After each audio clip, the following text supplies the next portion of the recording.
আজকের গুরুত্বপূর্ণ আঞ্চলিক সংবাদে সবাইকে জানাই স্বাগতম। আজ হলো 23 ডিসেম্বর, 7 পৌষ, মঙ্গলবার। আজকের সকালের বরাক উপত্যকা তথা আসামের গুরুত্বপূর্ণ বিশেষ বিশেষ খবর হলো: উদারবন কাছাকান্তি মন্দিরের উৎসবে এসে নিখোঁজ 3 কিশোরী।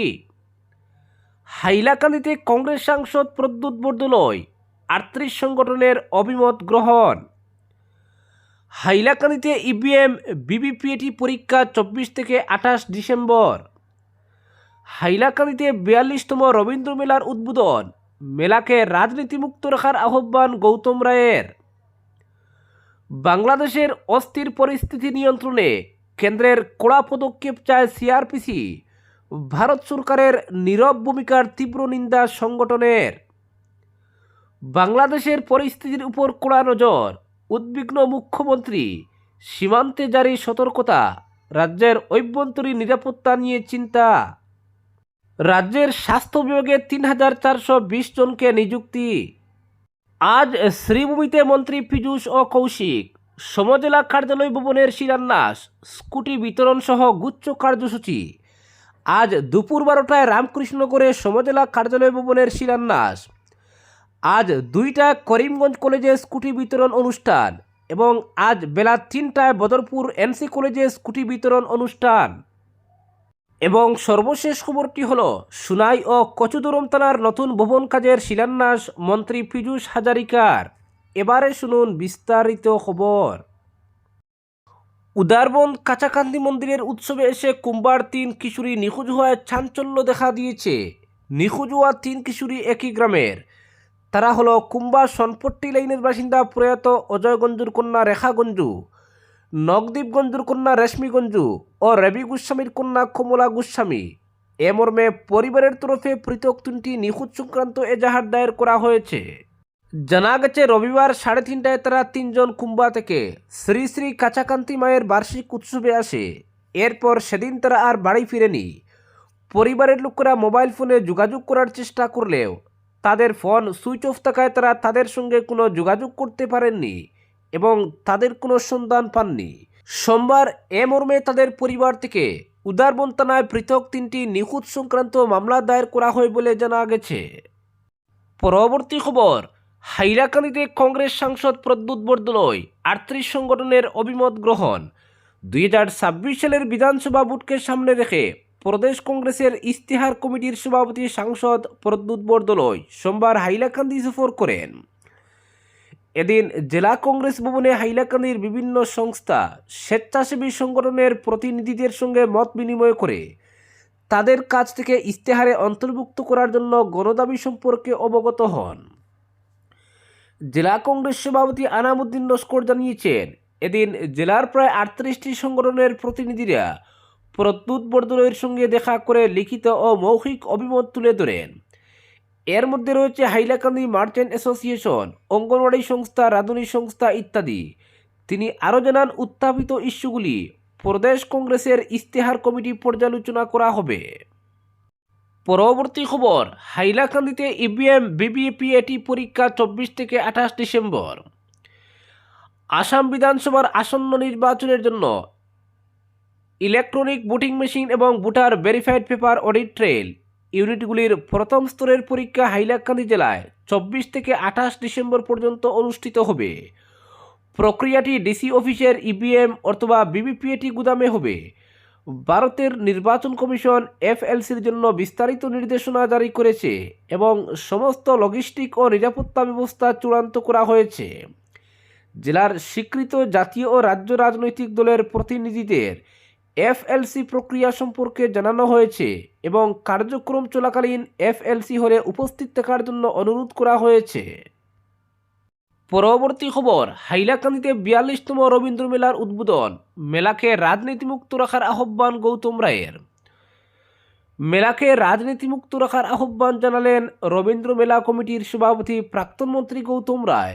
সোমবার হাইলাকান্দিতে 42তম রবীন্দ্র মেলার উদ্বোধন করে মুখ্য অতিথি হিসেবে বক্তব্য রাখতে গিয়ে মেলাকে মিলনের স্থান বলে উল্লেখ করেন তিনি। তাই সর্বাবস্থায় রবীন্দ্র মেলাকে রাজনীতিমুক্ত রাখতে সকলের সহযোগিতা কামনা করেন গৌতম রায়। মেলাকে রাজনীতিমুক্ত রাখার কথা বললেও আগামীতে হাইলাকান্দি অঞ্চল থেকে যিনি বিধায়ক নির্বাচিত হবেন তিনি রবীন্দ্র মেলাকে এগিয়ে নিতে সাহায্য করবেন বলে আশা ব্যক্ত করেন। মেলার উদ্বোধনী অনুষ্ঠানে সংক্ষিপ্ত বক্তব্যে গৌতম রায় তার স্বভাবসুলভ ভঙ্গিতে বলেন, জীবনে তার চাওয়া পাওয়ার আর কিছু নেই। তিনি সকলের শুভেচ্ছা কামনা করে রবীন্দ্র মেলার সফল আয়োজনে জেলাবাসীর সহযোগিতা কামনা করেন। পরবর্তী খবর, বাংলাদেশে সম্প্রতি জীবন্ত পুড়িয়ে এক সংখ্যালঘু যুবককে হত্যা, দুটি সংবাদপত্র দফতরে আগুন দেওয়া, জনৈক সাংবাদিককে হত্যা, এক রাজনৈতিক নেতার বাড়িতে আগুন দিয়ে 7 বছরের শিশু সন্তানকে হত্যা, সাংস্কৃতিক প্রতিষ্ঠান ছায়ানটে অগ্নিসংযোগ ইত্যাদি ব্যাপারে সেদেশের সরকারের নিষ্ক্রিয়তা, পুলিশ প্রশাসনের নির্লিপ্ততায় যে জঙ্গলের রাজত্ব কায়েম হয়েছে এতে গভীরভাবে উদ্বেগ প্রকাশ করেছে নাগরিক অধিকার রক্ষা কমিটি আসাম। এসব কর্মকাণ্ডের প্রতিক্রিয়ায় এদেশেও আইন শৃঙ্খলা অবনতি করার সম্ভাবনা দেখা দিয়েছে। আর এক্ষেত্রে ভারত সরকারের নীরব ভূমিকার তীব্র নিন্দা জানিয়েছেন সংগঠনের কর্মকর্তারা। সোমবার শিলচরে সাংবাদিক সম্মেলন ডেকে নাগরিক অধিকার রক্ষা কমিটি আসামের মুখ্য উপদেষ্টা গৌহাটি হাইকোর্টের বলিষ্ঠ আইনজীবী হাফিজ রশিদ আহমেদ চৌধুরী সাম্প্রতিক এই স্পর্শকাতর বিষয়ে ভারত সরকারের ভূমিকার কড়া সমালোচনা করেছেন। তিনি বলেন, এ বিষয়ে কেন্দ্রীয় সরকার গঠনমূলক পদক্ষেপ নিতে সম্পূর্ণভাবে ব্যর্থ হয়েছে। এর প্রেক্ষিতে কমিটির পক্ষ থেকে শীঘ্রই কেন্দ্রীয় সরকারের হস্তক্ষেপ দাবি করে স্মারকপত্র পাঠানো হবে বাংলাদেশ সরকারের কাছেও। তিনি বলেন, ভাষিক ও ধর্মীয় সংখ্যালঘুদের উপর নির্যাতন প্রতিরোধে নাগরিক অধিকার রক্ষা সমিতি আসামের জন্ম। যেখানেই সংখ্যালঘুদের উপর অত্যাচার হয় সেখানেই আওয়াজ তোলা আমাদের কর্তব্য। বর্তমানে বাংলাদেশের মতো একটা দেশ থেকে এদেশের একটা বিশাল অংশ দখল করার লাগাতার হুমকি আসছে। এর প্রেক্ষিতে ভারত সরকারের বর্তমান অবস্থান সত্যি লজ্জাজনক। হিন্দুত্বের নাম নিয়ে সরকার করা লোকেদের সামনে পার্শ্ববর্তী রাষ্ট্রের হিন্দুরা বিপন্ন, তারপরও নীরব ভারত সরকার।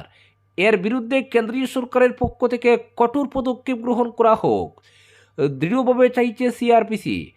আরেকজন দীপুরঞ্জন দাসও যাতে সেদেশে বিপন্ন না হন এদিকে কড়া নজর রাখা উচিত কেন্দ্রের। বর্তমান পরিস্থিতিতে সিআরপিসি চায় মানবতা এক হোক, গোটা ভারতবর্ষ এক হোক।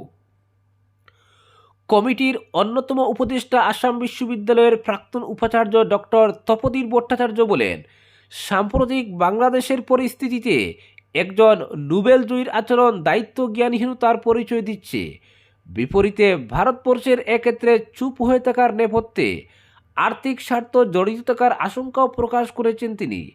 সরাসরি বলেন, পার্শ্ববর্তী রাষ্ট্রে যা ঘটছে মানবতার বিরুদ্ধে সেটা জঘন্যতম অপরাধ।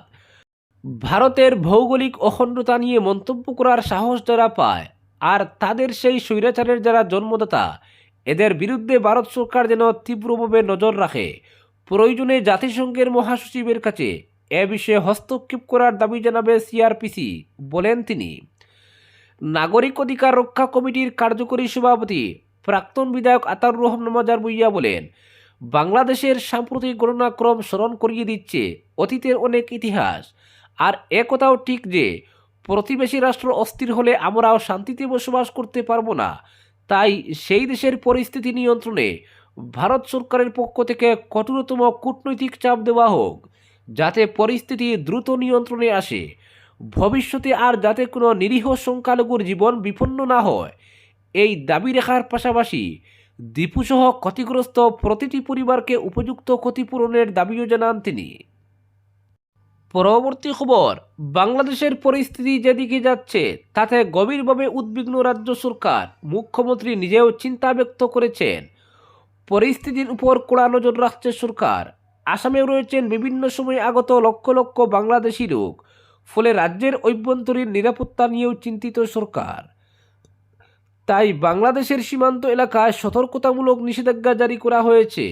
নিষেধাজ্ঞামূলক ব্যবস্থা নেওয়ার কথাও জানা গেছে সরকারি সূত্রে। হাসিনা সরকারের পতনের পর বাংলাদেশ যে এখন আর ভারতের বন্ধুরাষ্ট্র নয়, দিন কয়েক আগেই সেটা বলেছেন মুখ্যমন্ত্রী। কারণ ইউনূসের অন্তর্বর্তী সরকার ভারতের উত্তর পূর্বাঞ্চলের দিকে তাকাচ্ছে।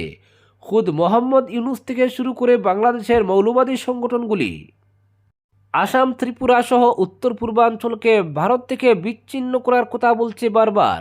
তার উপর হিন্দুদের উপর অত্যাচার চরম মাত্রায় পৌঁছেছে। জীবন্ত জানানো হয়েছে দীপুচন্দ্র দাস নামের এক যুবককে।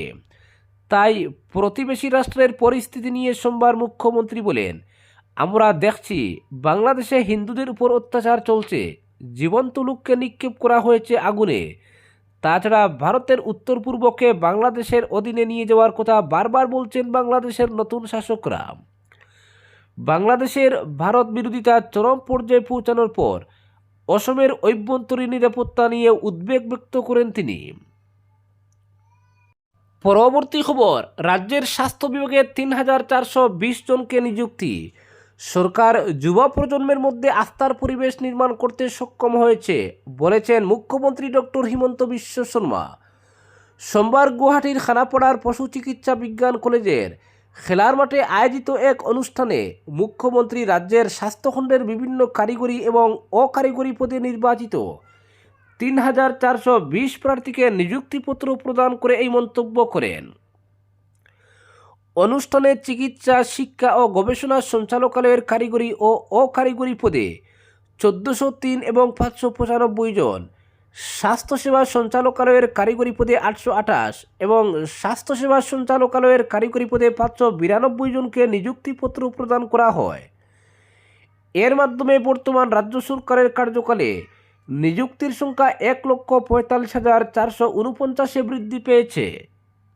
অনুষ্ঠানে মুখ্যমন্ত্রী বলেন, সফলভাবে ১ লক্ষ নিযুক্তি সম্পন্ন করে এখন ২ লক্ষ নিযুক্তির দিকে অগ্রসর হচ্ছে রাজ্য সরকার। আগামী বছরের ১০ জানুয়ারি প্রত্যক্ষ নিযুক্তির প্রক্রিয়ার মাধ্যমে তৃতীয় শ্রেণীর পদে নির্বাচিত প্রার্থীদের নিযুক্তিপত্র প্রদান করা হবে। একইভাবে ২০ জানুয়ারির আগে চতুর্থ শ্রেণীর পদেও সরকার নিযুক্তিপত্র প্রদান করবে।